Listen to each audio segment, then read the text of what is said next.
Hey, how's it going everyone? This is K Collection. So, how about that ending setup for next week's episode? It's going to be a good one.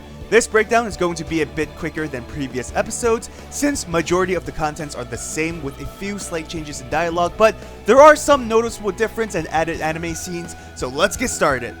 Biggest change of all is that the anime skipped the entire mission reports in Gil's throne room. You have a comedic part where Gil was cracking up about Ishtar and what happened to her on the previous episode.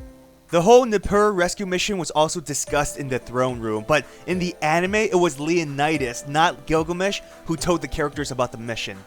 While still in Gil's throne room, Dr. Roman and Gilgamesh gave an explanation about the demonic beasts, how they are not machines that can attack forever, that they are like any animals who needs to rest and feed in order to function. Afterwards, then Ritsuka read the Tablet of Destinies. This is where the anime started and where he had the vision of Solomon.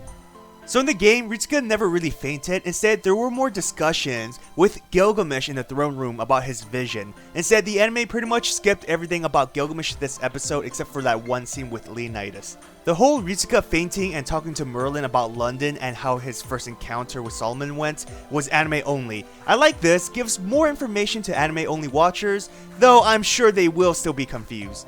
I did like that the anime mentioned about Grand Servants. They play somewhat of an important role in FGO.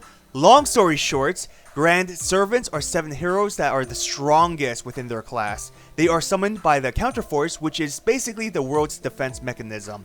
Grand Servants are summoned to fight against the 7 beasts. There's a whole lore to Grand Servants and everything, but I'm just going to concentrate on this episode. I'll probably talk about that in the future. After that, everything else was pretty much the same. We get to see Leonidas kick some ass, which was pretty awesome. The ballista moment was pretty cool. They cut out the part where Dr. Roman made a comparison between Archer Gil and the current Gil. We all know how much Archer Gil loves his treasures, but here's the same person allowing his soldiers to use his treasures to defend the kingdom. Another nice scene which showed Gil's maturity and development. The last anime only scene was where Ritsuka and Mash stacked stones. A nice bonding moment with Leonidas and the characters, and the game never had this. Next, they had a mission discussion at the house. In the game, they had the same discussion at the ballista sighting during the day, just a change in scenery and location.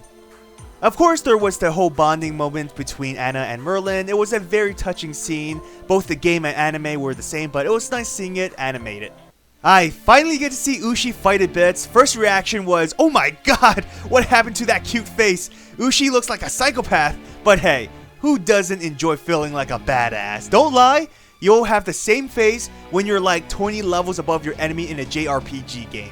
You have an awesome fight scene, and this is how Merlin broke the freaking game. Best supporter ever. You think Merlin was OP in the show, allowing his servant to one-shot a sub-boss? Oh, you have no idea. Put a double Merlin in your team, watch the numbers go up. But come on, this team setup was so unrealistic. Anna's not a buster servant. Jokes aside, Anna gets hurt by douchebag Enkidu. We get to see an awesome MVP moment by Foe. Now, if you're wondering what Foe is, they mentioned it early within the Singularity in the game, but the anime has yet to reveal it if I recall. And then we have the arrival of Mother! CGI was noticeable, doesn't look too bad in my opinion, but it seems like the budget wasn't used too much for this specific episode. Even Benkei's brief fight was a bit lackluster, Ushi's too in my opinion, compared to what we've seen in the past. My only assumption is that they used more of their budget for next episode, because this was more of a setup, but next one is going to be freaking epic, so that's what I'm hoping for. There's only so much money the studio can use, so making slight sacrifices for less important episodes, I'm okay with, as long as the big moments pay off. Overall, it was a great episode. I really enjoyed it, but I will also admit that I was a bit disappointed with Tiamat's first appearance, also with Benkei's and Ushi's first fight. Like I said, it was a bit lackluster in my opinion. So, what were your thoughts on the CGI for Tiamat? Comment down below, I'd like to hear your opinion. A special thanks to all my patrons for supporting me. If you want to support my channel, check out my membership or Patreon.